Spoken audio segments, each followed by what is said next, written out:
Good evening. Good evening. It's good to be on the cold seat today.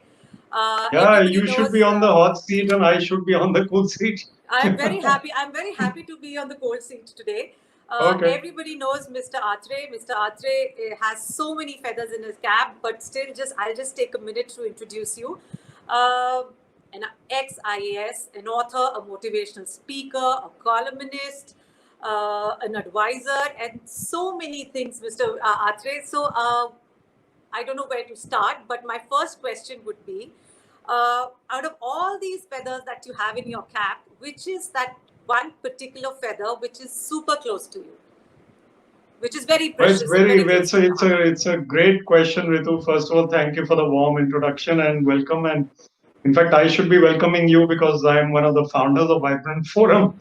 But all the speakers today, I think it's a great lineup to say first off, I think Colonel Chima and Mandeep had a great session, and we hope we will live up to that level of expectation. But I think of all the kind of things I've been involved with, my first love was cricket, and I used to tell Nina, my wife, that before Nina I met cricket, and that was my first love. So she was chronologically she was the second one, so she knows that.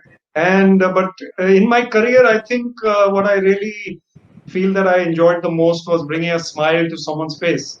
And as an officer, I was able to do that many times. And luckily, I'm able to do that now also. So that is what really gives me joy. That's wonderful. And do you feel that these past 5 months have changed you as a person? Do you feel that, staying at home, we've been maintaining lockdown and social distancing and everybody talking about discovering your inner self? So, you as a person, what have you done? How have you maintained your inner peace and calm and everything? In fact, it's more than 6 months now, Ritu, and time Yeah. really has not really flown. Everybody's counting the days, but it is pretty long. And you're right, it's a mini part of our lives. I mean, in the long journey, I always say I made lots of motivational videos. So I have been telling people that this is a short part of our lives, but it is after all 6 or 7 months. So now it's pretty long. So I guess I have changed in one way that I become a little, now I'll say something very personal, but it's a little more deep in my meditation. So I always used to have some engagement after my meditation and something to be ready for. So it was always a little. The end of the meditation is when you feel the peaceful calmness.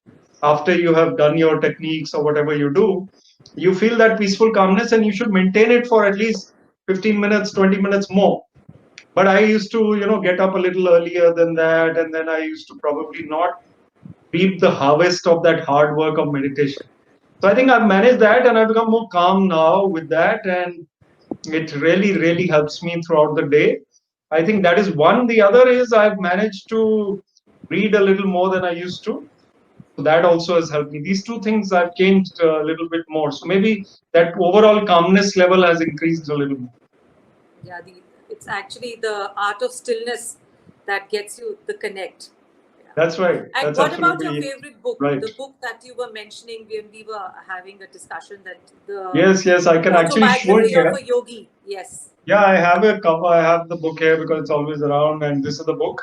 And this is a book which has changed many lives, and I don't need to publicize it or promote it because it's my favorite, but it is a bestseller. And yeah, so talking about the book, Ritu, it's like, it's a book of a monk's life story, and he has written about how he was in his young childhood days and how he went to America and stayed there for 30 years and more, and how he became a world renowned monk, although he doesn't say that, but we know it. So the book is actually inspiring in every page. And not only as a writer and as an author, where it's wonderfully well written, no doubt, but more than that, the spiritual aspect of life and why we are here, why are you and I and everyone else going through this journey, and what is really what is it that we should gather from this journey. That is what becomes pretty clear to us if we read the book once. If we read it more than once, then it becomes even more clear. So this kind of book which grows on you. And I actually read a page or two every day so that it keeps me, engrossed and absorbed. And it'll be surprising to you that every time I read it, I find something that I Something missed the new. last time. Yes. Yeah, so that's the the more kind you of book read, that the more clarity you start getting. absolute, because our receptivity changes, right? Yes. So we are on a journey and we are hopefully becoming better, more receptive than we were. So that restlessness calms down and you receive more. So that's why I love it. But it's not all about me. You can tell us about your favorite book and what is it that you love about it. I'm not too much of a reader, but I like to listen to Sadhguru, and I also go on YouTube and I Yeah. find a lot of interesting motivational talks by a lot of people. I've been following you on Instagram, and you've been giving a lot of motivational talks. So, this is Thank the you. time when I have a 17-year-old son sitting at home getting frustrated to some level. So, what is that one advice that you would want to give this generation who's had a bad year, and they still don't have the clarity whether they're going to go back to school or it's going to be just sitting at home the entire year? So what is that one thing that a child needs, or a student, or even us, all age groups need to know, that this will pass? And how do we maintain our calmness? How would You you know, motivate a restless soul? yeah, you're absolutely good, right, to ask that question because all of us are restless. All of us are in the middle of something or the other. A 17-year-old has the right to be restless almost. I mean, I was probably at my most restless at 17 or 18, and hopefully I've calmed down more. But at that time, you want to do so many things, and there is as we were talking. I mean, being captive at home for 6 7 months at that age is really excruciating. But I would say that if at that age your son or any other boy or girl is able to look at the bigger picture somehow, that this is going to pass, I'm going to get into some other activity soon, and this is not going to stay forever, then only he'll be able to come out of it. And then, we don't spend too much time in social media also at a young age because that often actually makes our life a little skewed. And if you spend more time with nature as much as you can, now you can go out these days and you can spend time with sports and nature and books and a little less on technology, then your life is more balanced. I think these two things will help him and all his age group to understand that life is not as difficult as it seems at the moment, because that uncertainty is what really troubles us. What will I do in life? What will I become? Will my parents be proud of me or not? That kind of thing, I think they need to be given that pat on the back. So Yeah, I'm sure he the pressure that they've started feeling the now. pressure needs to be reduced by the parents, and many parents Yeah, are very good at actually piling on the pressure. So I think they need piling to on their chill a pressure little on the bit. kid. In Yeah, the youngsters' language, they need to take a chill pill. yeah. So how would you define success? What is success to you? I'm very glad you asked me that because my book is called Finding Success Within. So in fact, why don't I show a copy of that as well to our viewers? Although I hope all my friends have read it, but this is the book. Um, actually, success is happiness. Yes. Without happiness, there's no success because ultimately, all the money and all the power and all the fame that you accrue in your life is temporary and transient and passing. Unless you have enjoyed the journey, you are not going to get that feeling of being successful because each goal that you score or you achieve is going to be meaningless before the next goal. So you're always looking for more and more and more of whatever you have. And that way, you're never going to be successful in the ultimate analysis. So even Donald Trump doesn't look happy in his, I mean, nowadays he's got the virus, but he doesn't look happy. And the most powerful man in the world doesn't look happy, World and he's one of the doesn't look richest happy. as well. So there's something missing there. And Barack Obama in the same position because he was that kind of, or is that kind of human being, looked was so complete in his persona. I think it's that inner calmness and peace that gives you more success. Of course, you have to aspire to do better in life with all the work that you have. You have to keep achieving whatever you can materially, but enjoying the journey and being at peace with yourself and spreading cheer, that is success in my view. Making others happy is success. Success. Yeah, they can take away your money, but they can't take away your experience and knowledge. That's Exactly. something that will always stay with you. So you've True. also been talking about calmness and your book, what you wrote about success, and you've been taking so many uh, sessions. Any particular incident that you remember, which you can share with us, that's stayed with you, something that you some interaction that stayed, or a story that you heard, or a story that you gave somebody? Yeah, I'll tell Would you a like to hear couple, that. Ritu. I'll tell you two of them. Actually, one was in somebody else's talk. There was a senior monk of YSS, the path I follow, who was speaking at Punjab University. And I was there in the audience, and a boy gets up after his talk on meditation and calmness. The Q&A was on. Okay. And this boy asks Swamiji, he says, Swamiji, I was outside the hostel and my warden insulted me in front of my friends. And now I want to bash up and beat up my warden. And the warden was also there, the professors were there, and there's a boy from first year or whatever. And Swamiji is asked this question, so what should I do? I feel like beating him up. And Swamiji, without batting an eyelid, he says, who is controlling your mind at the moment? Are you controlling your mind, or is the warden controlling you? Are you allowing him to make inroads into your peaceful state of being, or is he getting the upper hand over you because he's controlling? Do you think that? The guy said, yes. He's on my mind all the time because of what he said.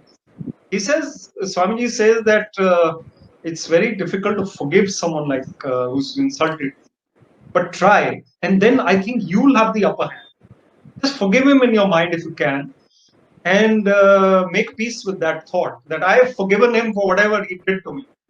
And then see if you can. So I really found, that message. And this boy actually turned up a year later. Swamiji came again next year for some talk, and he was there. A totally different boy. And he says, one of the reasons I changed was your lecture. So that was one. And another quick incident I'll tell you is from my own talks. I often get this, thing after the talk is over. That's how you told us this at this particular time. You told us the motivational story which stayed with me. And then I get a LinkedIn message or a Facebook message or Instagram. That's how 17 or 20-year-olds talk to you. They call that talking, actually, by the way. I was talking to someone on WhatsApp, which means they were actually writing something. Right. Not actually talking, but that's how they talk to me. So they say that you helped us at that time. So that also a lot of joy. So, which is that one word or an adjective that describes you in a nutshell? I think a lot of people say dynamic, and dynamic is something I like, to be dynamic. I think, and also being an all-rounder. So, but these are two very laudatory kinds of words. So I want to be very humble and tell you that I try to be humble. Some people say I'm humble. I like that. It says I'm not humble enough. Nina says so. I'll tell her that I try to be humble. That's what I keep telling. So I also call myself super passionate and humble. So these are two things that I also are the adjectives that I use for myself. But Ritu, when someone says they are humble, then they're not as humble as they think. So I and you are the same. I think the two of us are probably. Or maybe we think we are humble. Yeah, need to be grounded. Yes. Absolutely. So, and what do you feel about the media scene, which is in the, I mean, it's off track. This question doesn't make sense here, but still I thought it's something very interesting. So the nation wants to know that, what do you feel about the media scenario at the moment? It's a good question, and I think we only have time for one or two more. So one more maybe after this. So we basically, the media is going overboard. There's no doubt about it. And some of them are out to spoil our mood, and we are letting them. So if we watch the TV news at night, especially, or any time of the day, we are basically sitting ducks for them to spoil our moods and our state of mind and state of being. So we should switch off that TV and watch cricket or tennis. French Open is on. The IPL is on. Lots of good things to do in life. Read books and chat with your family. Switch off Mr. Goswami and whoever else is there. And then it's much easier for you to lead your life. And TRP ratings would fall if we do that. And then these people will, understand that this is not selling anymore. But as a nation, it's very difficult to get everybody to do that. So they are newspapers. I must commend newspapers. They are less sensational than electronic media. The electronic media. It's got people hooked onto them. Exactly. Although they still have a lot of crime and politics on the front page. I mean, many editors are friends. I tell them, why don't you get a good story on the front page? And they do at times. They have pictures and they have an anchor, which is page one anchor. They say that a good story of the day. So that is something inspiring. So I think the media also has its, let's say, they have the heroes and the villains. They have the heroes and the villains. Yeah. So let's back the heroes. And also, few tips for a person to become a powerful communicator. Yeah, so I think firstly they need to practice, and nobody is a born communicator. They all learn the ropes. So, and confidence levels need to increase. So you can speak in front of a camera or in front of 10,000 people, and you don't change. You speak the same way, as if you're speaking to two friends or four friends. If you can be in that state of mind, then it needs a lot of practice. So practice before a camera, maybe record your speech, maybe make your mother sit down or your brother sit down or your sister sit down. And if your sister is younger, then you give her a chocolate later, or older also, because otherwise she won't listen to you. So make that practice a part of your communication skills improvement. So you've given 8 talks, TEDx talks. That's what I was reading in your profile. So, so what are your plans? What next? As soon as everything opens up and things get back to the new normal. So I think I want to deliver about 100 of them TEDx. So I'm very Okay. very happy to give this message, because I have these ideas which are creative, which are more balanced for the youth especially, and they need to listen to people like you, me, and all the other panelists today. All the speakers are great, wonderful speakers. So the more of us who speak to them, the more we'll catch their attention. Between They live in Instagram, so if we pop up in Instagram and talk to them, they listen to us. If we pop up in their homes, they may not listen to us. So we somehow need to be there and get this message. So I want to do more of this and become part and parcel of their happiness. That's what I'm trying to get the message across to. Ritu, I think we better Yeah, end this great. session. I know you have a lot of questions for me and I for you, but we have illustrious people waiting. So let's get I know. going. Sure, sure, sure. It's been Thank you great so much, talking to Ritu, you. Thank for you, asking Vibrant me. Forum. Yeah. Most welcome, and thank you.